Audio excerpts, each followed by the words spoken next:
Good morning, good afternoon, or good night, and welcome to Command Power, the show in which we discuss all things Magic the Gathering with a focus on Commander. And today we have a brand new deck for you, and just as a quick heads up, this is not a budget deck, although I do think it should be fairly easy to find substitutes for those expensive cards. But before that, just a quick reminder to please click like and subscribe if you enjoy my videos. We're well on our way to 1 million subscribers, and every single click counts. And today's deck is going to be based around Xavier Sal, Infested Captain. For 1 black, 1 green, and 1 blue, it's a legendary creature, human fungus pirate 3/3 with tap, remove a counter from another permanent you control, populate, activate only as a sorcery, and tap, sacrifice another creature, proliferate, activate only as a sorcery. So this is a super cool commander in terms of flavor. I love that it's kind of a reference to the Pirates of the Caribbean franchise, at least I think it is, and the fact that it's a human fungus pirate is hilarious, but the abilities are really cool too. Initially, when I first saw it, I was a little bit unimpressed. I thought it was going to be too much work to get it going,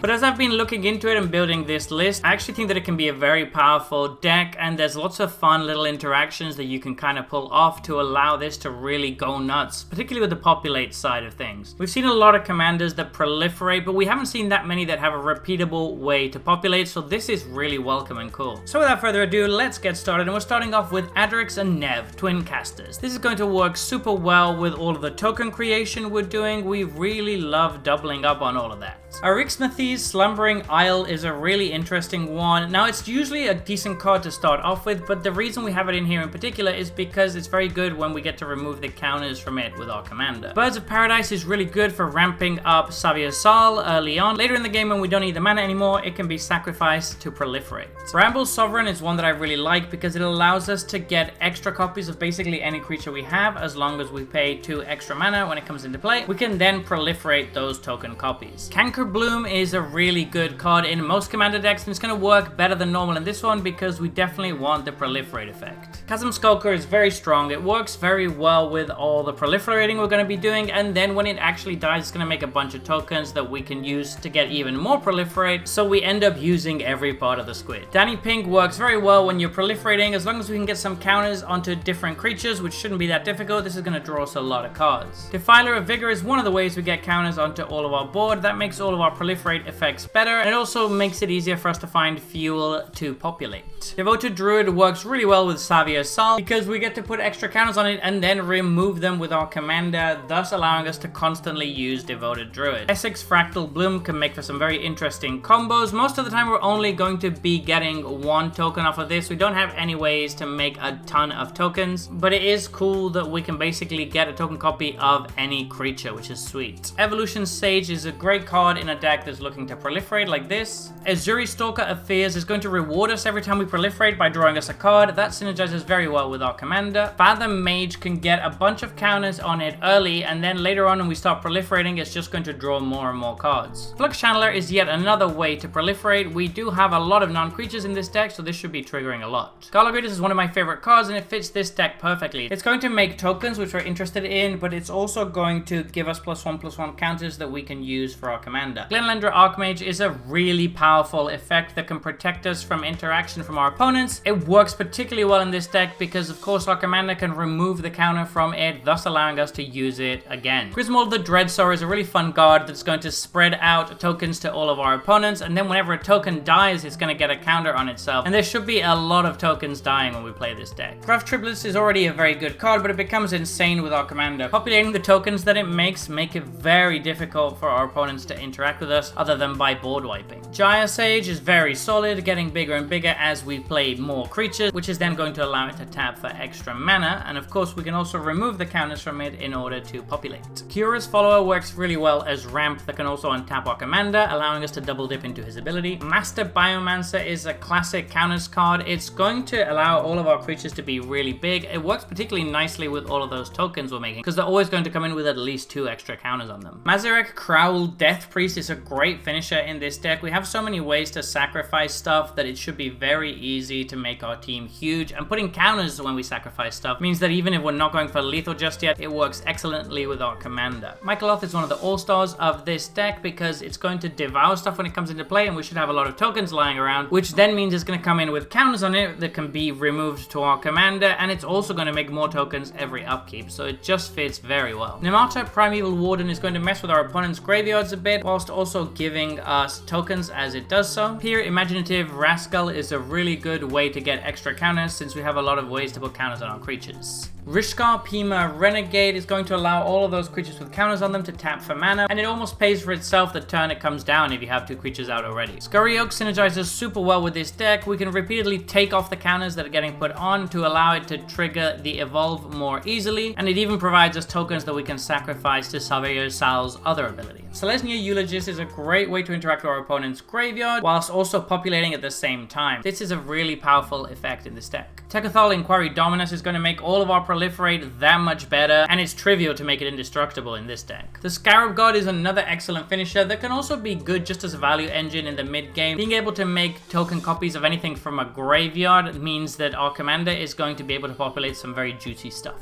Hummingbird is a great way to repeatedly proliferate. It can be a nice little beater as well if we get some counters on it early. Toothy Imaginary Friend is a super powerful one. It's going to get a bunch of counters on it, and then when it dies, we're going to draw tons of cards. There are a couple of ways we can make token copies of it that aren't legendary, and if we do that and get to populate it, it's going to be game over very soon. Winding Constrictor is just another way for us to get extra counters on our creatures. And moving on to sorceries, we have Croaking Counterpart, which is a hilarious card, which works well with ETB creatures, particularly those that our opponents might be playing. Irenicus's Vile Duplication is excellent with stuff like Toothy, as we mentioned before. We can get to do some really degenerate stuff with this, particularly if we copy something like Adrix and Nev. Quantum Misalignment is good for the same reasons as Irenicus's Vile Duplication. It works so well with Adrix and Nev and Toothy, and with a bunch of other things, honestly. Quasi Duplicate is another way for us to get copies of creatures we control. This one doesn't work with legendaries, but it's still good enough to include. Rally the Galadrim is a really good one because it's going to basically cast twice as long as we have a couple of green-blue creatures out, which we should. And moving on to instants, we have Cackling Counterpart, which is another way to make token copies of creatures we control. Druid's Deliverance can be a real blowout in the late game if we're being swung at by a bunch of creatures, and being able to get another token out of it as well is really good. Elminster's Simulacron can be really powerful by giving us copies of the best of our opponent's creatures, which we can then populate. Sea Double can be very good when we get to choose either mode, but late game when we get to do both, it is absolutely backbreaking. And Sublime Epiphany is just an excellent value card that also happens to be very good by allowing us to make a token copy of something we control. Moving on to artifacts, we have Astral Cornucopia and Everflowing Chalice. The thinking behind both of these is the same. We basically are proliferating a lot, so these are going to get lots of charge counters on them. Idol of Oblivion should draw us quite a few cards with all of the token making we're doing in this deck. Mimic Vat is a good way to basically steal any creature that dies and allow us to make token copies of it, which we can then populate. Skull Clamp is going to work well because we're sacrificing creatures and we have a lot of small tokens. And Staff of Completion is a great way to proliferate on demand that basically does all sorts of different things for the deck. Moving on to enchantments, we have City of Death. This is a really interesting one that's going to give us a treasure the first turn and then basically populate for 5 turns after that. That's a lot of value if it sticks around. Doubling Season is incredible here. I know it's very expensive, but there isn't really any card that does just what this does for the deck. Intruder Alarm is so solid because it combos very well with the populate ability on Xavier Sal. As long as we have enough counters to remove from our opponents, we can kind of go off with this. It's not too broken though, because you can only really do it during your turn at sorcery speed, which means that your opponents still have a window to respond to your massive board. Cura Best the Sea God is great because it provides us an 8/8 Kraken token that we can populate for immense value. Ominous Seas fits perfectly as well. We can proliferate the counters on it, which is really good, and then once we have the Kraken token out, we can start populating the token, which is amazing value. And Promise of Aclazots is really solid. We can sacrifice some trivial creatures to get some much beefier populate tokens. Moving on to Planeswalkers, we have Tyvar Jubilant Brawler. This is very good because it essentially is going to give our commander pseudo haste, which is going to work very nicely. It also allows us to use our commander's ability twice per turn. Moving on to lands, we have Minamo School at Water's Edge as a a way to reuse our commander's ability. Field of the Dead is going to work quite nicely because we're going to be running a bunch of different lands, and this means that we're going to get tokens for free. Khan's Bastion is a great little mana sink we can use if we have too much mana and we need to do something. Colony Garden can provide us with a token to sacrifice or just something to populate if we don't have anything else going. Littjara Mirror Lake can make us a token copy of something, which is a great ability to have on a land. Llanowar Reborn can graft a +1/+1 counter onto one of our creatures to get the proliferate train rolling. Mirror Pool is another way to get token copies of creatures, which we can then populate. And Novigen Heart of Progress and Oran Reef the Basswood serve a similar purpose by allowing us to get counters on our creatures in the first place. So there you have it. That has been our Xavier Sal Infested Captain deck tech. I think it's a really cool one that is going to be great if you enjoy decks where you spin your wheels a lot, because this is definitely not a lightning fast deck. This is one where all the little cogs are going to fit together and work towards a bigger end game that is eventually going to overwhelm your opponents. But what do you think about this deck? Are there any cards that I missed or any things you think I shouldn't have included? Let me know in the comment section below. I read all comments and respond to all of them too. And if you enjoyed this video, don't forget to click like or subscribe.